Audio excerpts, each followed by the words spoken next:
उमापति महादेव की जय, पवन सुत हनुमान की जय।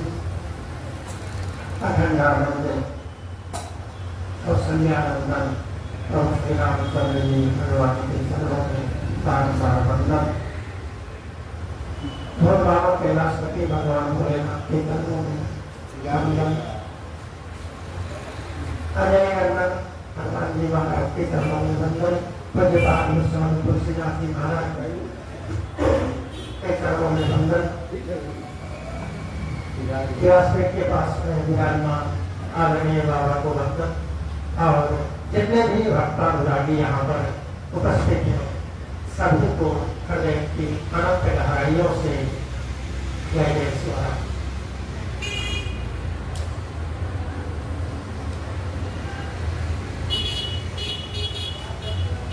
12 दिनों से अनवरत चल रहे श्री रामचरितमानस के सुंदरकांड सोपान का आज विश्राम दिवस। फिर अगले मंगलवार से इसकी पुनरावृत्ति। सुंदरकांड मुख्य रूप से हनुमान जी महाराज की कथा से जुड़ी हुई है और प्रारंभ जैसा कि हर कथा के दिन हम देखते हैं कि आदरणीय गैया पर बलि बांधने का क्रम शुरू करते हैं। कथा का शुभारंभ वहीं से सुंदरकांड का प्रारंभ हुआ है।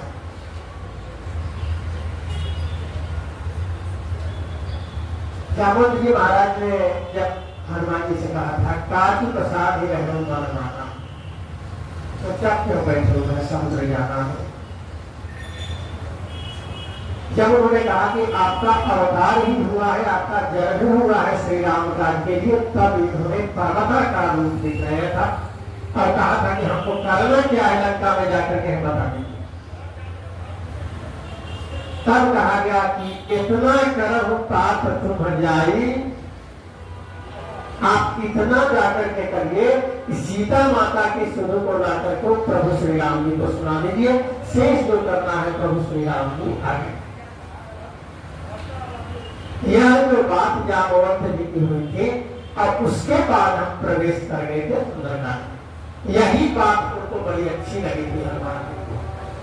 जामवंत के वचन सुभाए, सुनि हनुमंत हृदय अति भाए।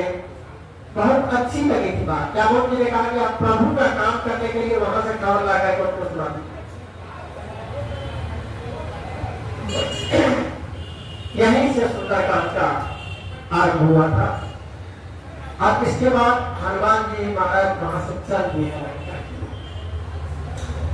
देखिए हम लोगों की एक आदत होती है ना कि अगर 10 आदमी है तो हम चाहते हैं कि कोई काम अगर किए तो नाम मेरा हो जाए, कि 9 के नाम होने की जरूरत क्या है, कि 9 बेकार के हैं। लेकिन हनुमान जी महाराज ने नहीं कहा था। हनुमान जी ने क्या कहा था, आप लोग तब तक यहाँ बैठे रहिएगा जब तक कि मैं लौट करके नहीं आऊं।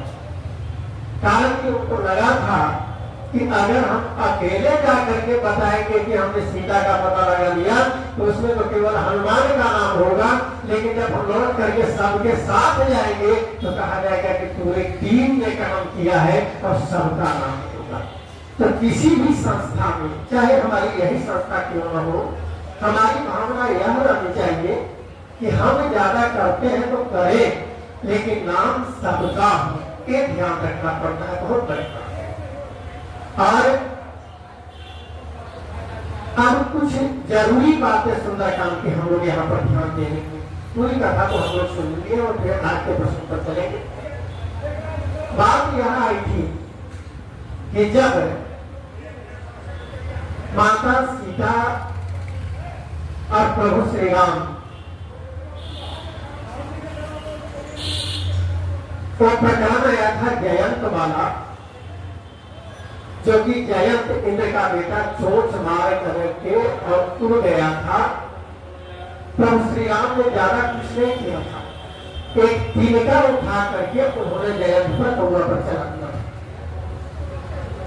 अब एक तिनका जयंत के पीछे इतनी दूरी तक गया कि वह सभी लोगों में दौड़ता हुआ भागता हुआ आया और तुरंत प्रभु श्री राम के शरण में आने पर ही उन्हें शांति दी। माता सीता सोचती होंगी कि जिस प्रभु में इतनी ताकत है कि जरा सा चोट मारे जाने के बाद जरा सा रक्त निकलने पर एक तिनका से जयंत का पीछा कर सकते हैं, तो फिर लंका में देरी क्यों नहीं है। तो बाबा गोस्वामी तुलसीदास ने बहुत सुंदर चौपाई अध्याय लिखी है, यही भांति चले हनुमाना। कहते ऐसा लगता है कि जिस तरह से राम जी का बाण चला है, हनुमान जी एक बाण के रूप में चले हैं लंका में। और जाते ही सबसे पहले एक बड़ा सा पर्वत मिला है, वह सुंदर है, उसका नाम ही सुंदर है। अब सुंदर पर्वत पर वे छलांग लगाते हैं। इसके बाद आगे की सारी कहानी हम देख चुके हैं कि आगे कैसे कैसे गए। आगे मैदान पर्वत आकर के उन्होंने कहा कि आप हम पर विश्राम करें, लेकिन हनुमान जी महाराज ने कहा था कि हनुमान ते परसा करपुरी के प्रणाम, राम कार्य के मोहि कहाँ विश्राम। मैं राम कार्य करके लौटूंगा तब फिर विश्राम करूंगा। चले फिर गुरुओं ने परीक्षा के लिए सुरसा को इस रास्ते में खड़ा कराया और वही मार्ग में सुरसा से भी आगे निकलते हुए जो परीक्षा वहां पर हुई थी, सुरसा में आशीर्वाद दिया है। उसके बाद सिंहिका का उन्होंने मर्दन किया, सिंहिका को समाप्त किया और फिर समुद्र पार किए हैं। समुद्र पार करके सुंदर एक बहुत मनोहारी पर्वत है, उस पर चढ़े हैं। वहां से निर्णय लिए हैं कि दिन में नहीं बल्कि रात में लंका में प्रवेश करेंगे। जब लंका में प्रवेश करने लगते हैं रात्रि के समय, लंका के द्वार पर एक रक्षिका है जिसका नाम है लंकेनी। लंकेनी रोगी है। अब उसने सत्य कहा है, दुष्ट कहा है हनुमान जी को, अरे दुष्ट तुम लंका में प्रवेश करो, जानते हो जो यहाँ से गुजरता है वही हमारा भोजन है, वही आहार है, तुम इधर। इसके बाद हनुमान जी महाराज ने अपनी मुठिका का प्रहार किया है लंकेनी पर। लंकेनी प्रसन्न हुई है और उन्होंने कहा है कि हमें अब पता चल गया कि आप कौन हैं। ब्रह्मा जी ने जिस समय रावण को वरदान दिया था, उसी समय अपना समझ करके उन्होंने हमको कहा था कि जिस दिन किसी बंदर या के हाथों तुम्हें मूर्छा आ जाएगी, समझ लेना कि लंका का अब विनाश होना निश्चित हो गया। लंका में प्रवेश किए। प्रवेश करने के बाद रात्रि भर लंका में जब पहुंचते हैं, सवेरे के पहर में जब बाहर निकलते हैं तो रास्ते पर चले जा रहे हैं तो एक बहुत ही सुंदर मंदिर मिला है। रामायुधयंकित गृह शोभा बर विराज, नव तुलसी का वृंद तहाँ देखी हर्ष कपिराय। उस मंदिर से अंदर से राम राम की आवाज आती है, भी राम राम की आवाज लगाते हैं। विभीषण जी महाराज निकलते हैं उस मंदिर से, दोनों में परिचय होता है, दोनों एक दूसरे पर भगवान के अनुग्रह की चर्चा करते हैं। फिर उनसे पता चलता है कि अशोक वाटिका में माता सीता है, वहां चले जाए। वहां गए हैं, जाकर के तरुपल्लव महुराल काये कर विचार करो का भाई, तेहि अवसर रावण कहयावा संग नारी बहु किए बनावा। अशोक के वृक्ष के तलों में जाकर के छिप गए हैं। उसी समय देखते हैं कि दशानन आते हैं, बहुत सी स्त्रियों के साथ आए हुए हैं। वो भी प्रकरण हम देख चुके हैं, हम गाया है। दशानन मास दिवस मौसहा न मानव तो में बारह कार्य के पालन। दशानन वहां से प्रश्न करता है कि यहाँ कह करके समझाओ। इसके बाद भेजता नाम की राक्षसी है, तो वह राक्षसी माता सीता को बहुत मदद की है। सीता माता अग्नि की प्रतीक्षा करते हैं, हे आकाश कहीं से अग्नि दे दे, मैं जिंदा रहना नहीं चाहती हूँ। हनुमान जी महाराज उसी मुद्रिका के नीचे गिराते हैं। हनुमान जी प्रभु श्री राम के जीवन का वर्णन करते हैं और उसके उपरांत हनुमान जी माता सीता से मिलते हैं, दोनों में बातें होती है। माता सीता अपनी स्तुति बतलाती है, प्रभु श्री राम की स्तुति हनुमान जी महाराज बताते हैं। इसके बाद माता सीता को संदेह हुआ है कि तुम जितना छोटे छोटे हो उतना ही सही बंदर है, आज मैं तो सबसे बड़ा हूँ, आज इतना छोटा बड़ा है तो और सब कितने आए। इसके बाद हनुमान जी महाराज ने पार्वता का रूप दिखाया है अपना। माता सीता प्रसन्न हुई है और बल और बुद्धि का आशीर्वाद देकर के कहा है ठीक है बहुत सुंदर। तब उन्होंने कहा कि अब मुझे भूख लगती है, बहुत सुंदर सुंदर फल है, उन्हें देख करके भूख लगी है। माता सीता कहती है बहुत सारे यहाँ पर रखवाले हैं, बच्चे रहोगे कैसे। कहा कि माता अभी आपने बुद्धि और बल का आशीर्वाद दिया है, मैं इसकी परीक्षा तो ले लूं कि आपने कितना दिया है, जाने दीजिए आपको। जाते हैं वहाँ अशोक वाटिका में किस तरह से हनुमान जी महाराज अशोक वाटिका का तहस किए हैं, वहाँ जो राक्षस है भाग करके खबर दिए है। खबर देने के बाद अक्षय कुमार का आना, अक्षय कुमार को मुक्ति प्रदान किए, समाज समाप्त किया हनुमान जी महाराज। उसके बाद मेघनाथ जी को ले गया, मेघनाथ आए हैं, उन्हें नाग पास कर रहे हैं। लेकिन हनुमान जी महाराज के ऊपर प्रभु श्री राम की कृपा हो, नाग पास क्या करेगा, लेकिन तो नाग पास का सम्मान रखने के लिए उन्हें वहां पर ले गए हैं, फिर काम करके ले गए। तो वहां पर हनुमान जी और रावण में बहुत सारी बातें हुई हैं। हनुमान जी बहुत समझाए हैं रावण को, लंकाधीश को, कि आप माता सीता को लौटा दीजिए, लेकिन मारने के लिए तैयार होता है अचानक। लेकिन विभीषण जी महाराज आकर बचाते हैं कि नहीं, तुमको मारना नहीं चाहिए और किसी तरह का दंड इनको देना है, दे दीजिए। तब निर्णय हुआ के ममता पूछ पर सब एक हसी समुझाय, तेल गोरी पद बांधे पुरे पावक ने लगाई। बहुत लंबा प्रकरण उसमें चला है, उसमें कपड़े बांधे गए, पूरे नगर का रहा नगर बस में घंटे देना बजा ही नहीं, सब उस पर बांध दिया कराया गया हनुमान जी को। तो ये पूछ में आग लगाई जाती है और हनुमान जी पूरे लंका का ध्वंस किए हैं, लंका को जलाए हैं। इसके बाद सीता माता के आगे जाकर के सीता माता के आगे जाके खड़े हुए, माता ने आशीर्वाद दिया। उसके बाद चूड़ामणि उतार करके माता देती है पहचान में और फिर वापस लौटते हैं प्रभु श्री राम के पास। सारी बातें होती है, प्रभु श्री राम जी अपनी अनुपाई में भक्ति देते हैं हनुमान जी महाराज को, हनुमान जी बहुत प्रसन्न होते हैं। और उसके बाद विभीषण जी का प्रसंग बीच में आया है। विभीषण जी महाराज बहुत समझाने लगे हैं दशानन को कि आप माता सीता को लौटाइए। उसके बदले में चरण प्रहार किए दशानन। देखिए यहाँ पर एक और बड़ी बात है, दशानन ने चरण प्रहार किया था विभीषण जी। उसके पीछे यह भी एक कारण है, विद्वानों का कहना है कि दशानन साहब जानता था कि लंका में एक विभीषण है जो कि राम की आराधना करने वाले हैं, राम को भक्त हैं। और जब तक यहाँ विभीषण रहेगा तब तक उसकी साधना पूरी नहीं होगी। इसलिए इतनी बड़ी चोट देना है विभीषण को कि यहाँ से उठ करके सीधे प्रभु श्री राम के चरण में चल जाए, ताकि एक भाई को कम से कम इस कारण हो जाए। अब इसके बाद अब एक चीज और हम लोग देखें, हनुमान जी का रंग कैसा है।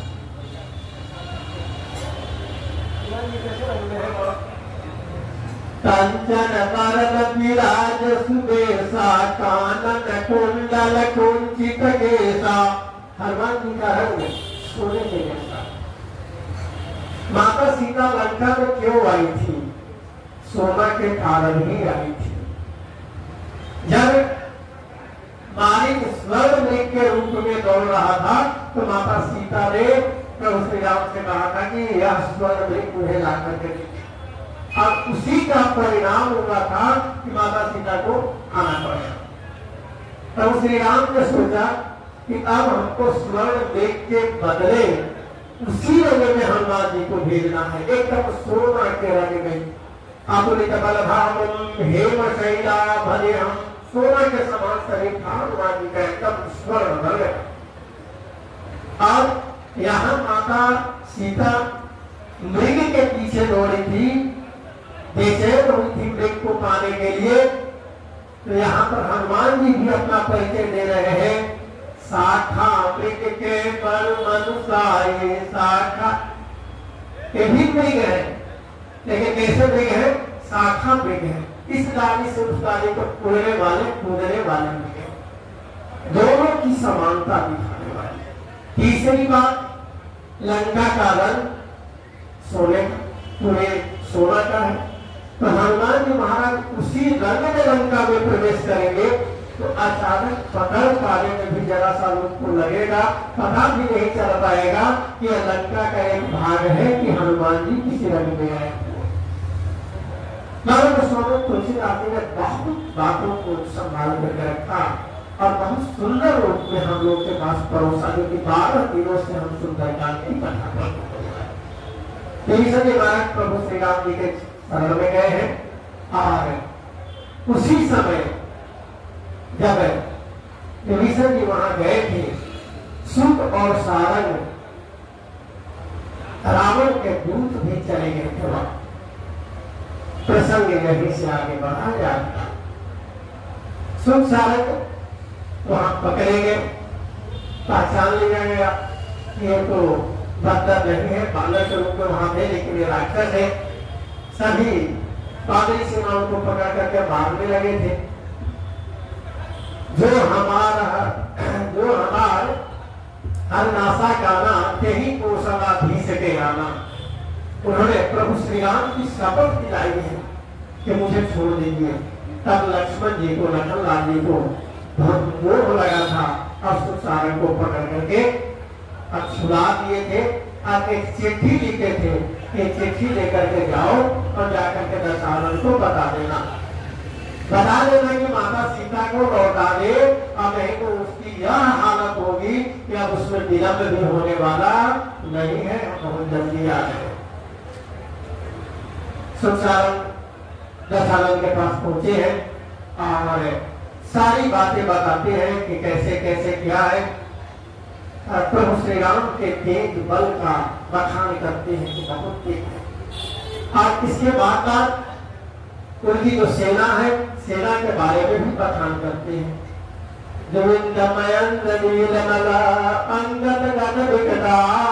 एक बंदर नहीं है, बहुत सारे बंदर हैं और सबका एक से एक नाम है।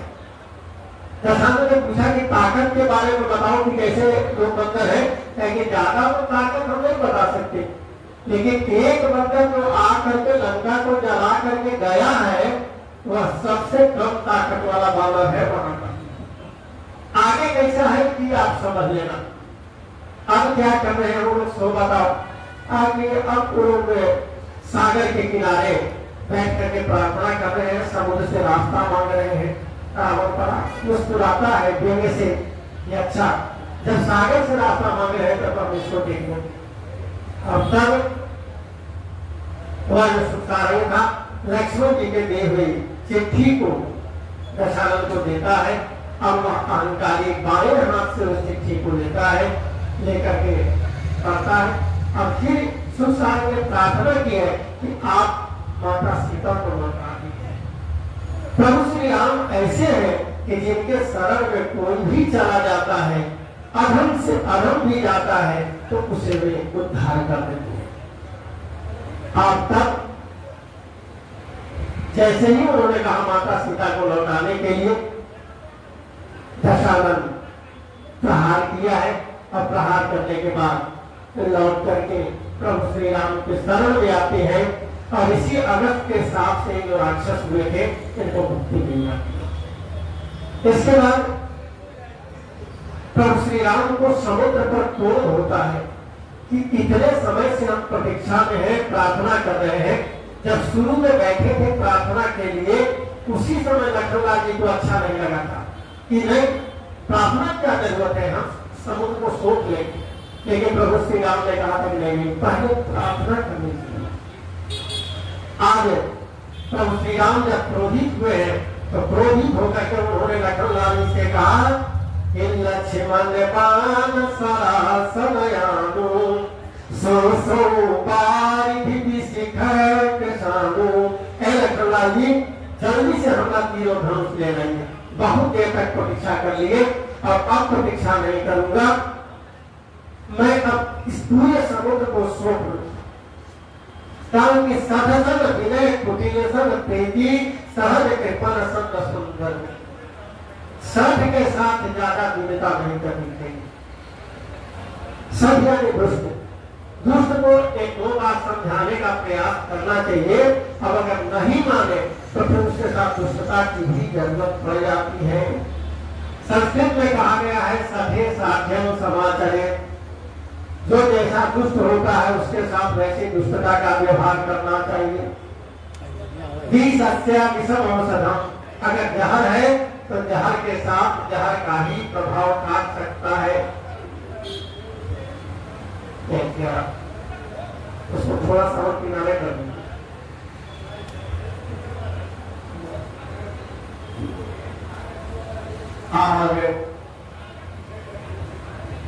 अब हम विरत नहीं करेंगे, समुद्र को सूख देंगे।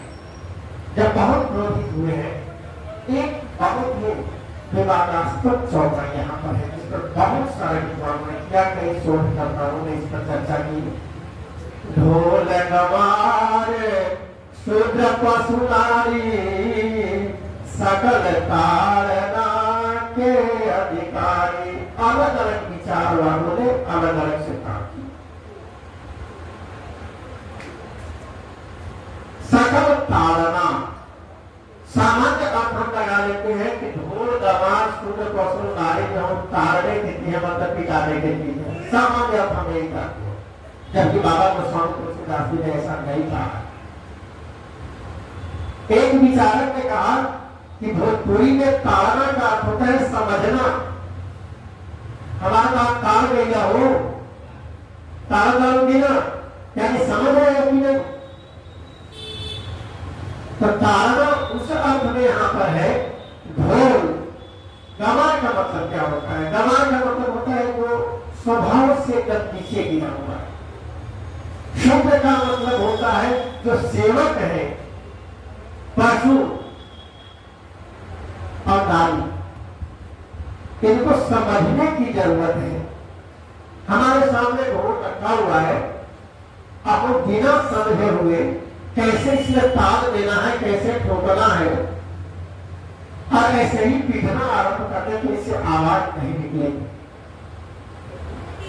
गवार सेवक के भी हाव भाव को समझ लेना चाहिए कि हम क्या इसके साथ व्यवहार करें जो कि हमारी बात तुरंत सुन लेगा या बात न सुनेगा। पशु नारी इनके साथ ही वही बात। नारी को तो सम्मान देने की बात करती है। अगर गोस्वामी तुलसीदास जी ने नारी को जितना सम्मान दिया है श्री रामचरितमानस में, उसके बारे में कहना चाहते हैं।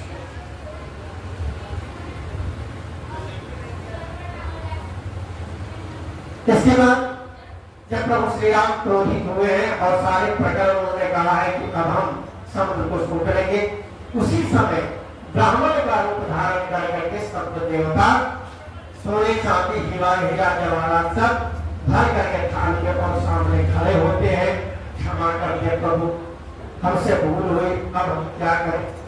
प्रभु श्री राम ने पूछा कि तो अब आप बताइए कि हम समुद्र कैसे पार करें।